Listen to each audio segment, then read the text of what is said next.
안녕하세요. 1956년 6.25 전쟁이 끝난 3년 후 저는 전쟁통에서도 나름 유복한 가정에서 태어나고 자랐습니다. 그 시절 부모님께서는 맞벌이를 하셨고 저는 외할머니 손에서 자랐어요. 저는 어릴 때부터 승부욕이 강해서 그런지 열심히 공부했고 제가 원했던 명문대에 진학했습니다. 여자 동기들 친구들 대부분 졸업 후 결혼하고 주부가 되었지만 저는 주변에서 유일하게 대기업에 취업을 했어요. 모두가 저를 소위 악발이라고 불렀죠. 결혼하고 남매 둘을 낳다 보니 회사의 압박이 심했습니다. 집에서 애들이나 잘 키우라는 무언의 압박이 있었어요. 심지어는 직접 이야기하는 상사도 있었죠. 하지만 저에겐 꿈이 있었고 결혼하고 아이들 낳았다고 그 꿈을 접을 생각은 전혀 없었어요. 결국 30년간 일만 하시다가 이제야 집에서 쉬시며 여가 생활하시는 친정엄마께 아이들을 맡기고 출근을 했습니다. 마음은 편했으나 엄마께 늘 죄송했어요. 하지만 엄마도 외할머니께 우리를 맡기고 일을 나가셔서 그런지 늘 이해해 주셨고 제가 마음 편히 일할 수 있게 아이들을 살들이 보살펴 주셨어요. 저는 술을 마시지 못하는 체질이지만 사회생활에 있어서 술은 선택이 아닌 필수더군요. 특히 직속 상사가 주 1회에 꼭 회식을 주최했어요. 술도 많이 드시기 때문에 그 자리에 참석하지 않는다는 것은 결국 눈밖에 나는 일이었죠. 저는 술을 먹지 않고 분위기를 잘 맞추는 스타일이에요. 하지만 술을 마시지 않고 먹는 척하며 회식 분위기를 띄워보자는 생각은 신입 때 진작 접었습니다. 술이 목구멍에 들어가는 걸 눈으로 직접 확인해야 직성이 풀리는 상사 때문에 한 잔, 두 잔 받아먹다 보니 절로 술이 들었어요. 그렇게 먹다 보니 술 한 모금에 얼굴 빨개지던 제가 소주 한 병까지 마실 수 있는 상태가 되었죠. 저는 그야말로 건강을 담보로 한 도전을 계속하고 있었습니다. 어느 날은 내가 무슨 부귀영화 누리겠다고 이러고 살고 있지? 라는 생각이 들어 화장실에 간다고 하고는 집에 가고 있었어요. 그런데 내일부터 닥칠 갈굼이 무서워 몇 걸음 가지 못하고 다시 회식 자리로 돌아갔습니다. 뭐니 뭐니 해도 직장생활 성공의 비결은 첫 번째가 일을 잘해야 하고 두 번째가 회식 자리에서 술 잘 마시는 거지. 여기 남아있는 사람들은 진짜 내가 아끼고 예뻐하는 내 사람들이고 내가 여기서 너희들 성공을 보장해준다. 자, 3차 가자. 회식을 시작하면 3차, 4차는 기본이고 노래방까지 가서 노래를 계속 불러야 했어요. 그리고 다음날 아무렇지 않게 일찍 출근해서 지장 없이 일해야 하는 신세였습니다. 일, 회식, 집 이렇게 무한 반복된 생활이었어요. 처음에는 이런 문화가 너무 싫었지만 제가 상사가 되고 사회생활을 오래 하다 보니 어느덧 제가 그런 술 권하는 상사가 되어 있었습니다. 제가 사주는 음식 맛있게 먹고 술 잘 받아먹는 후배가 그렇게 예쁠 수가 없었어요. 아, 이래서 선배님들이 그랬던 거구나 싶다가도 후배들은 내가 얼마나 재수없을까? 라는 생각도 들더군요. 하지만 정작 제 앞에서 다들 즐거워 보이는 후배들을 보면서 설마 아니겠지? 라고 결론 짓고 그런 사회생활을 계속 이어나갔어요. 자, 우리 일은 일이고 이런 회식은 기분 좋고 편안하게 합시다. 나는 억지로 술 먹이고 이런 거 안 하는 거 알죠? 먹고 싶으면 나랑 먹고 아니면 콜라나 사이다 드세요. 자, 나랑 먹을 사람 이쪽으로 오시고 맛있게들 드세요. 이렇게 말하고 나면 제 옆자리는 늘 꽉 차 있었어요. 일은 못해도 애교 많은 후배들, 자꾸 혼나더라도 회식 자리에서 죄송하다며 내 술을 벌컥벌컥 마시는 후배들. 그러다 보면 참 즐겁고 행복하더군요. 그런데 어느 날 화장실에서 볼일을 보고 나가려고 하는데 세면대에서 이런 소리가 들려서 나가지 못하고 있었습니다. 아, 어제 술 계속 주는데 먹기 싫어 죽는 줄 알았네. 맛있는 척 좋은 척 계속 받아먹느라 진짜 힘들었다니까. 작작 좀 하지. 차라리 집에서 대청소를 하지 회식하기 싫어 죽겠어. 적당히가 없다니까. 퇴사 사유 1위야 아주. 애도 둘이라는데 밤마다 회식하고 늦게 들어가도 괜찮나? 친정엄마가 봐주신다는데 그 엄마가 너무 불쌍하다. 남편도 불쌍하고. 문을 살짝 열어보니 낯익은 얼굴에 귀에 익은 목소리들이었어요. 회식 때마다 제 주변에서 늘 애교 부리며 제가 최고라고 하던 팀원들이 뒤에서는 제 뒷담화를 하기 바빴습니다. 배신감에 온몸이 저려왔어요. 이 일을 어떻게 처리할까 고민하던 중 함께 입사했던 동기가 유방암에 걸려서 회사를 퇴직하는 바람에 이 일을 묻게 되었습니다. 지나놓고 나면 그때 경솔한 행동과 결심을 할 뻔했는데 동기가 그것을 막아준 게 아닌가 싶었어요. 그렇게 일도 열심히 회식도 열심히 한 결과 저는 여자 최초라는 타이틀을 늘 달며 승승장구 승진가도를 달렸어요. 제가 휴가인 때는 회사 일이 잘 돌아가지 않았습니다. 아이들도 중고등학교를 가게 되었고 저도 남편도 엄마도 점점 늙는다는 것을 몸으로 느끼게 되었어요. 특히 친정엄마는 허리부터 발목까지 여기저기 다 아프셨죠. 지금까지 공부하고 일한 것이 아까워 일도 그만두지 못하고 친정엄마에게 제 아이들을 맡겼어요. 엄마 없이 아이들을 알아서 하게 하는 것은 방임방치라고 생각했습니다. 그래서 매번 용돈과 치료받을 병원비를 드렸어요. 죄책감은 덜했지만 늘 죄송했습니다. 친정엄마 덕분에 아이들은 올바르고 사랑 넘치게 컸고 부모보다 외할머니를 더 많이 따랐어요. 저는 3년 전인 60살에 정년 퇴임을 했습니다. 정년 퇴임을 한 날은 시원섭섭했어요. 그리고 후배들의 부러움과 축하도 한 몸에 받았죠. 너무 많은 축하 꽃다발과 감사패를 받으며 한마디 소감을 말하라고 하여 10마디는 넘게 한 것 같습니다. 후배들도 한마디 두마디씩 축하의 말을 해주었죠. 팀장님, 정말 고생 많으셨어요. 이제 여가 생활하시고 여행 다니시면서 인생 즐기시면 되겠네요. 너무 좋으시겠어요. 팀장님, 저도 팀장님처럼 정년까지 할 수 있을까요? 너무 부럽습니다.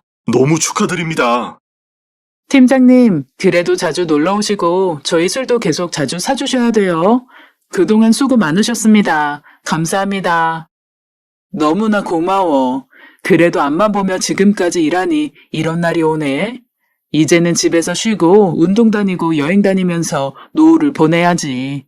시원섭섭하다. 모두 나 없어도 일 열심히 즐겁게 하고 자주 연락하자. 그렇게 마지막 회식을 하고 너무 행복한 시간을 보냈어요. 아, 이제 드디어 끝이구나. 나는 해방이다. 너무 시원할 줄만 알았습니다. 참 행복했고 제 자신이 대견했죠. 집으로 돌아오는 길도 괜찮았어요. 그런데 집에 들어와서 보니 회사에서 퇴직금을 계좌로 넣어줬고 집에 가져온 것은 감사패와 꽃다발 이 2가지였습니다. 저와 제 가족 그리고 친정엄마의 모든 노력과 열정과 희생이 들어간 나의 일터. 올인하며 살았는데 결국 남는 것은 이 2가지라 생각하니 너무 허무했고 그날부터 우울증이 왔어요. 나는 이제 뭐하고 살지? 엄마랑 여행 다니고 잘해드려야겠다. 그렇게 생각만 하다가 3년이 지났습니다. 지금 제 나이 63살. 엄마는 100세 시대에 노환도 아니었는데 주무시다가 편히 돌아가셨어요. 아직도 꿈만 같고 현실로 다가오지를 않네요. 그저 먼 여행을 오랫동안 떠나신 것 같이 믿기 힘든 현실입니다. 이제야 일하지 않고 번 돈으로 더 잘해드리고 같이 여행 다닐 수 있었는데 지금까지 무엇을 했나 싶더군요. 가장 중요한 것을 놓치고 산 기분이었어요. 어느 날은 숨도 안 쉬어져서 이러다가 죽겠다 싶었어요. 그래서 무신론자 외치고 다녔던 제가 종교를 갖게 되었습니다. 그때부터 마음의 안정을 찾기 시작한 것 같아요. 지금도 엄마 생각을 하면 너무 마음이 아프고 죄송하지만 큰 죄책감은 신앙의 힘으로 덜어내고 있네요. 그렇지만 감사하게 제 딸은 저처럼 좋은 직장에 들어가 능력을 인정받는 성인으로 잘 컸습니다. 어느 날 딸의 육아휴직이 끝나니 말도 못하는 어린아가 어린이집에 못 맡기겠다면서 밤낮으로 울고 우울증이 올 것만 같다며 저에게 손녀를 맡기고 출근을 했습니다. 아이를 키워본 적이 없는 제 자신에게 걱정부터 앞섰어요. 심지어 저희 때는 출산휴가 육아휴직도 보장이 안 되어 2 아이들 낳고 산후조리 후 바로 복직했는데 그래서 아이를 어떻게 키우는지 하나도 몰랐습니다. 딸은 매일 저에게 와서 하소연을 하더군요. 엄마, 진짜 나 너무 열심히 공부했고 열심히 일했는데 육아 때문에 모든 걸 내려놓으면 평생 후회하며 살 것 같아. 엄마도 이 마음 알잖아. 우리 애기 등하원만 좀 부탁해. 집안일은 내가 다 할게. 딱 아가 등하원만 봐줘. 나 이거 해결 안 되면 바로 퇴사라서 진짜 요즘 잠을 못 잔다? 억울해서. 남자들은 이런 거 걱정 안 해도 되고 난 다시 태어나면 남자로 태어날 거야.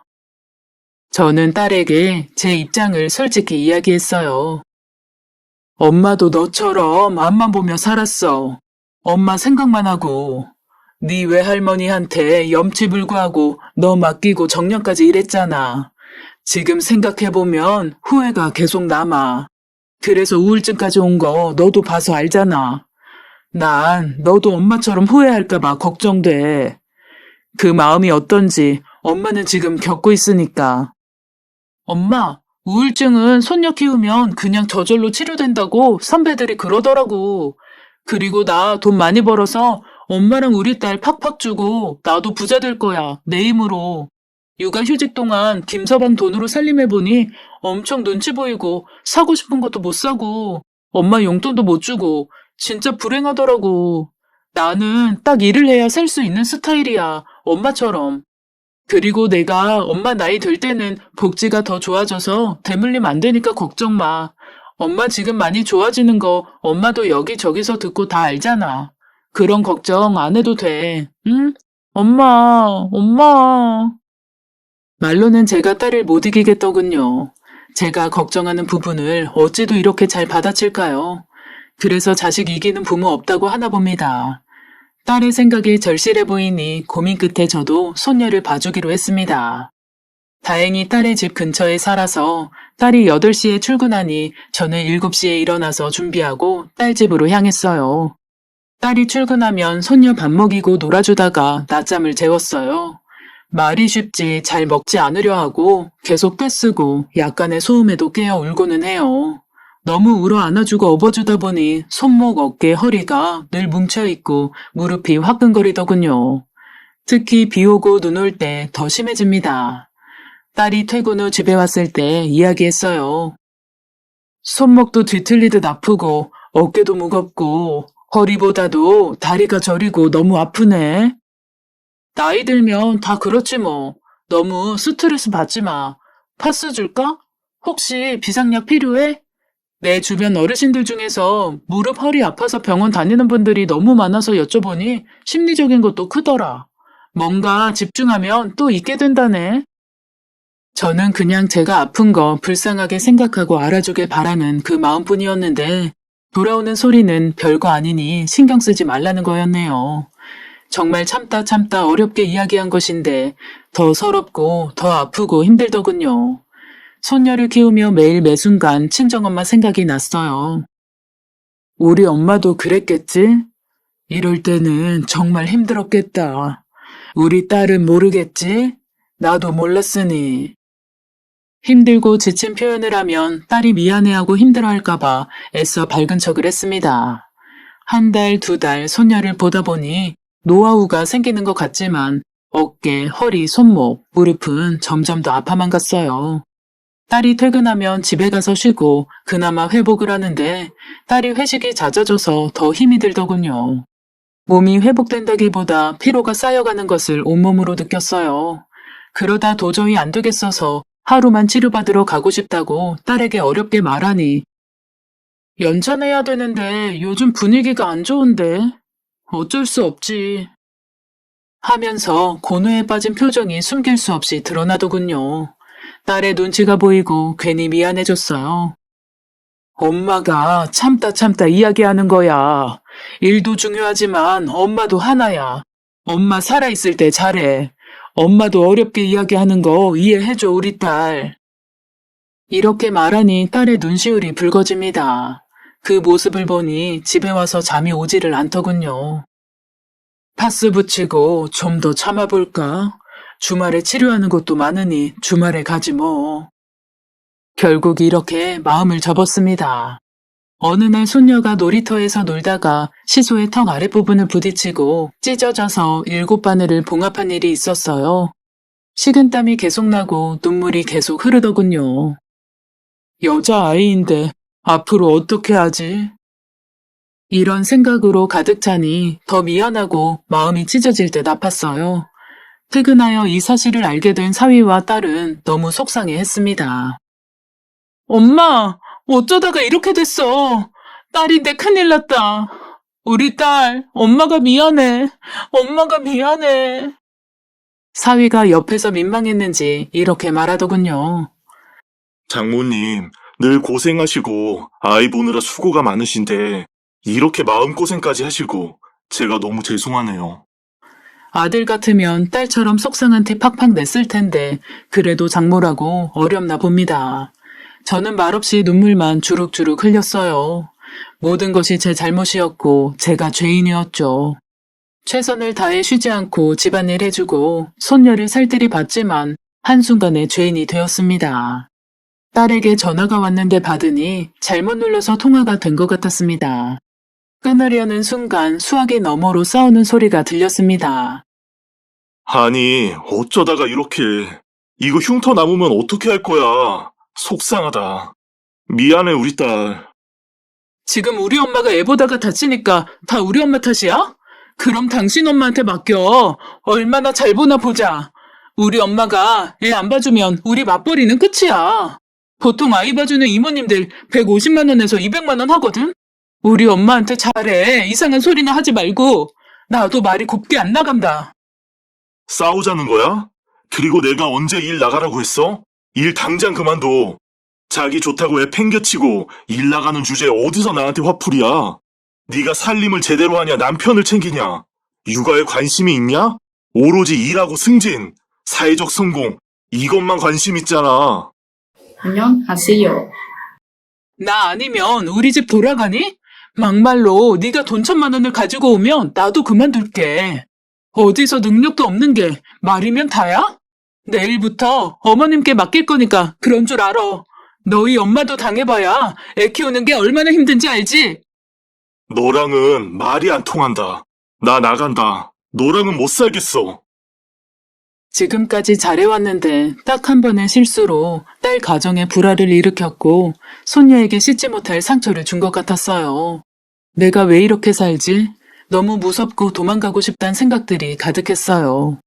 그러다가 딸의 하소연을 듣고 푸념 섞인 전화를 받으면 그 다음 날 또 딸 집으로 향하게 됩니다. 점점 사위는 늦게 들어오고 딸 회사의 회식은 늘어만 갔어요. 그리고 저의 몸은 아주 빠르게 늙어갔죠. 나도 그랬지. 일밖에 모르고 아이들과 엄마는 뒷전이었지. 그래서 내가 이렇게 벌받나 보다. 하루에도 수십 번씩 이런 생각이 들었어요. 이렇게 인생은 돌고 도는구나. 이렇게 깨닫게 해주는구나. 먼 훗날 내 딸도 할머니가 되었을 때 저처럼 깨닫겠지요. 그래서 더 마음이 아픕니다. 손녀가 말을 조금씩 할 줄 알게 되면서 어린이집에 가게 되었어요. 등원과 하원을 할 때마다 저와 동년배인 할머니들이 늘 저를 애잔하게 바라보더군요. 심지어 저에게 불쌍하다고 말하는 분도 있었습니다. 어느 날 잠깐 벤치에서 쉬고 있는데 동네 어르신들이 제게 다가와 묻더군요. 집에서 쉬고 운동해서 건강 챙겨야 할 나이에 안 됐네. 힘들어서 어째? 아가가 몇 살이에요? 아가는 엄마가 보는 게 최곤데. 요즘 돈 몇 푼 벌려고 다들 아기 맡기고 맞벌이 하는데 참 아이들도 불쌍하고 아이들 보는 노인들도 불쌍하고 세상이 더 안 좋게 변하는 것 같아. 지금 어린이집 가는데 그래도 가면 제가 숨 돌릴 시간은 있어요. 잠깐 봐주는 건데 하다 보니 안 힘들어요.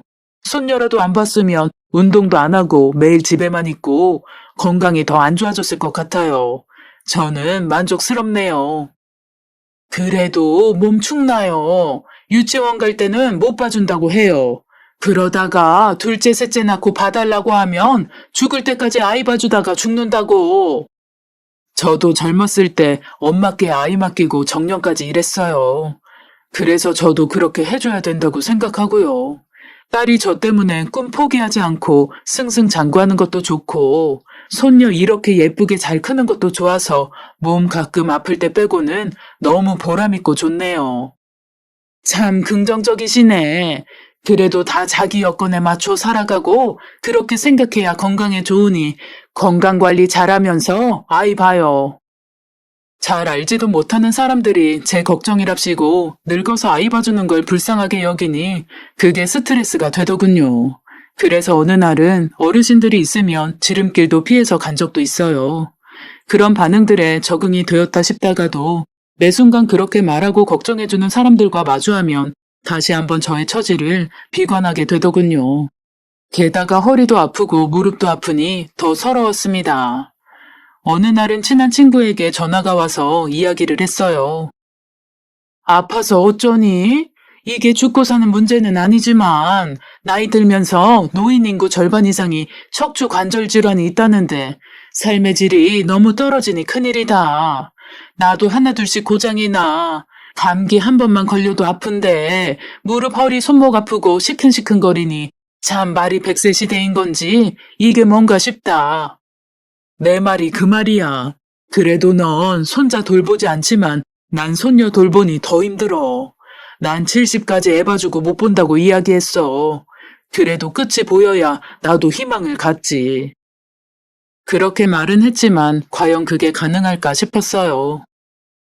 그래도 지금은 맞벌이가 보편화되어 있지만 우리 때는 맞벌이가 거의 없었잖아. 아이들 맡길 곳이 어딨니? 다 엄마가 키웠어야 했지. 그렇게 생각하니 맞벌이 했던 네가 정말 대단하게 느껴져. 요즘도 아이 키우며 일하기 힘든 세상이라지만 예전에는 어떻게 키웠나 몰라. 정말 신기하다. 우리 엄마가 나 걱정 안 하게 아이들 잘 봐주시고 살림도 해주시고 해서 내가 아무런 걱정 안 하고 일만 하고 사회적인 꿈을 이룬 거지. 그런데 나는 내가 나이 들면 이런 것들 고민 안 하고 엄마들이 일할 수 있는 시대가 올 줄 알았는데 아직도 한참 멀었다. 조부모가 아이들 안 봐주면 요즘 맞벌이 불가능해.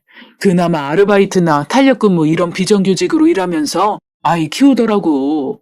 주 5일 정규직은 조부모가 다 봐준다고 생각하면 돼. 혼자 있고 몸이 시큰시큰 아플 때면 가끔 이런 생각이 들었어요. 나는 언제쯤 매일 쉴 수 있을까? 나는 언제쯤 다음날 시간 맞춰 일어날 걱정 안 하고 잘 수 있을까? 딸은 이런 내 마음을 알까? 매일 돌아가신 친정엄마가 생각났습니다. 그리고 이런 생각들도 수없이 들었어요. 우리 엄마 얼마나 힘들었을까? 얼마나 비참했을까? 얼마나 내가 미웠을까? 얼마나 나를 사랑했을까? 제가 심신 아프지 않고 살려면 긍정적인 생각을 해야 했어요. 그래서 행복을 꼽자면 손녀가 주는 행복이 가장 크더군요. 생활의 대부분을 함께 보내는 손녀는 제 딸과 똑같이 생겼는데 행동까지 딸의 아기 때와 판박입니다. 유전자가 참 신기하더군요. 그래서 딸을 또 키우는 느낌입니다. 제가 워킹맘이어서 딸에게 많이 못해주어 지금이라도 이렇게 손녀를 보는 건가 싶기도 해요. 우리 딸도 저처럼 노후를 보낼까봐 말길 제대로 알아듣지도 못하는 손녀에게 엄마 나중에 힘들게 하지 말고 커서 결혼하지 말던가 결혼해서 살림하고 애만 키우던가 해. 알았지? 라고 말하면 뭘 한다고 깨르르 웃는 손녀딸. 이 맛에 손녀 키우나 봅니다. 딸의 딸을 키우지만 내 딸 같은 손녀딸. 눈에 넣어도 아프지 않으니 몸이 좀 아파도 견디는 거겠죠. 어느 날 TV에서 저명 인사가 나와 강연을 했습니다. 정치가 우리의 삶을 바꾸고 우리가 바라는 뜻이 펼쳐질 수 있다고 했습니다. 저는 정치할 생각이 없지만 제 딸이 할머니가 되는 시대에는 조부모가 손주를 돌보지 않아도 부모가 맞벌이를 편하게 할 수 있는 나라가 되는 것이 제 죽기 전 목표가 되었어요. 이렇게 나이 들어 손녀 보며 힘들어 보니 제 딸은 그러지 않기를 바라는 작은 소망 때문이에요. 손녀가 어린이집에 등원 후 허리 치료를 받으러 다녔는데 지금은 치료 후 구청에 드나들고 있어요. 그곳에서 구의원님들도 만나고 신기하게도 우리 구에서 영향력 있다는 분들을 많이 알게 되었네요. 그리고 대화를 하다 보니 저와 가치관이 비슷한 분들이 있는 정당에 관심을 갖게 되었어요. 제 손으로 정당 대표와 후보를 뽑을 수 있는 권한을 가지려면 제가 선택한 정당의 권리당원이 되어야 하는데 매달 당원비가 자동이체되면 권리당원이 될 수 있다고 하여 바로 가입했네요. 저는 오직 하나, 노인 복지와 맞벌이 부부를 위한 정책을 얼마나 현실적이고 안정적으로 내놓는지 그것만 보려 합니다. 이것이 TV에서 말하는 정치 참여 아니겠어요? 제가 뽑은 사람이 정책을 만들고 그 정책이 실행되면서 제 삶에 그대로 적용된다는 것이 너무 신기하더라고요. 저는 그래서 요즘 이재미에 사는 것 같아요. 제2의 인생을 사는 것 같습니다. 새로운 도전 같은 느낌이에요. 제가 마지막 고생이라는 희망을 갖고 제 딸은 편안한 노후를 보내길 바라며 열심히 정책 제안을 내고 있어요. 월 1,000원 자동이체가 되는 권리당원에게 각종 문자, 카톡, 전화로 의견을 묻고 정책 제안도 할 수 있습니다. 오늘은 열심히 일하기로 정평이 난 우리 구의 구의원이 주최하는 저출산 시대 보육과 양육에 대한 정책 참여를 하는 날입니다. 딸이 퇴근한 뒤 7시에 시작하는 행사여서 딸과 바통 터치하고 구의회로 갔어요. 대회의실에서 아주 큰 테이블과 의자가 원형으로 배치되어 있었고 참석자들이 어디에 앉아야 하는지 테이블 위에 이름표도 있더군요. 손녀 돌보는 다 늙은 저의 이름표를 보는데 무언가 뿌듯하고 이런 크고 의미 있는 시간에 내 목소리를 낼 수 있다니 감사하고 신기했네요. 행사가 시작되고 구민들이 다양한 의견을 냈는데 무척 공감 가는 이야기들이 많았습니다. 아이 한 명 키우는데 돈이 많이 든다는 이야기와 더불어 보육기관들의 운영 시간에 대한 현실적인 문제점에 대한 이야기도 있었어요. 저희 손주들 어린이집은 엄마들이 거의 다 전업주부라서 10시에 등원해서 4시쯤에 하원을 해요. 그런데 우리 딸은 9시에 출근해서 6시에 퇴근이다 보니 아이를 맡길 곳이 없어요. 말만 7시 30분에 등원해도 된다지만 막상 그 시간에 가면 우리 손주들만 있다고 보면 됩니다. 그러다 보니 막상 맡기기가 눈치가 보여요. 게다가 엄마들이 늦게 등원시키는 집들이 많다 보니 어린이집도 8시 30분에 오픈한다 하더라고요. 공감 가는 이야기들을 듣다 보니 어느덧 저의 발언 차례가 왔습니다. 누구나 이렇게 살지 모르고 시작합니다. 하지만 앞서 말씀하시는 거 보니 다 비슷비슷하게 살아가고 있는 것 같네요. 저는 요즘 행복하다기보다 힘들고 가끔 내 신세가 안쓰러울 정도예요. 그 안에서 감사함을 찾아야지 하지만 매 순간 무너집니다. 일을 안 해도 손녀를 보지 않아도 몸이 너무 아프고 힘이 드네요. 병원비와 약값이 너무 많이 들어가요. 거기에 대한 비용은 아무도 책임져 주지 않죠. 아이 낳으라고만 하고 실질적으로 도와준다고 크게 와닿지 않습니다.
모든 아이들을 소중하게 생각하고 국가와 가정이 함께 키워나간다는 인식을 주어야 젊은이들도 아이를 낳을 수 있을 것 같아요. 요즘 젊은이들 생각 없어서 아이 낳지 않는 거 아닙니다. 훨씬 저희 세대보다 더 현실적이라 막중한 책임감을 느껴 아이를 낳지 않는 것입니다. 어른들은 젊은 세대에 아이 낳지 않는다고 뭐라고 할 권리가 없어요. 왜냐하면 이 시스템을 만든 게 지금 기성세대이기 때문이죠. 저는 그런 책임감 때문에 나라도 손녀보는 일에 동참해야겠다고 생각합니다. 국가가 나서서 못해주면 나라도 해야지요. 이런 생각으로 딸아이의 양육을 돕는 것에 최선을 다하고 있습니다. 하지만 매 순간이 힘에 부치고 힘이 드네요. 정책적으로, 현실적으로 도와주세요. 딸이 요즘 저에게 얼굴이 좋아졌다고 좋은 일 있냐고 매번 묻더군요. 늘 돌파구는 자기 자신에게서 나오는 것 같습니다. 이렇게 저처럼 새로운 참여를 통해 새로운 희망을 갖고 좋아지는 경우도 있겠지만 어떻게 생각하는지도 중요한 것 같아요. 제 아들, 딸 모두 건강하고 딸은 아이 낳고도 능력 인정받을 만큼 잘 키웠습니다. 사위도 성실하게 돈 잘 벌고 손녀도 예쁘게 잘 크고 있네요. 제 노년이 이 정도면 얼마나 훌륭합니까? 운동 다니고 쇼핑 다니며 매일 즐거워 보이는 동년배들을 부러워했는데 그럼 저만 손해라는 것을 이제 깨달았습니다. 그 위치에서 제가 제 자신과 제 환경을 어떻게 생각하고 바꿔나가는지는 온전히 저의 생각에 달렸더군요. 저와 같이 노후에 손주 돌보는 동년배에게 말해주고 싶습니다. 정말 성공한 인생이시고 잘하고 계신 거라고요. 그리고 사회에 말하고 싶습니다. 아이 많이 낳으라고 복지 좋게 해주겠다고 하지만 아직 현실적으로 와닿는 것은 없다는 것을요.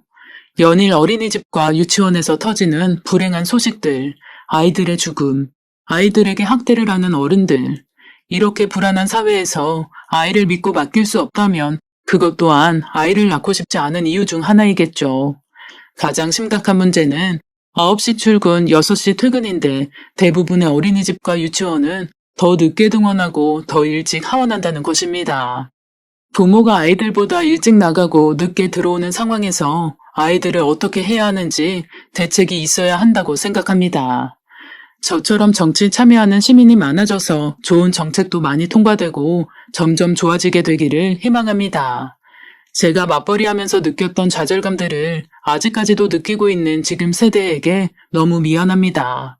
그래서 나이는 들었지만 지금 세대를 위해 포기하지 않고 열심히 끝까지 최선을 다해 바꾸려는 시도와 노력들을 할 것입니다.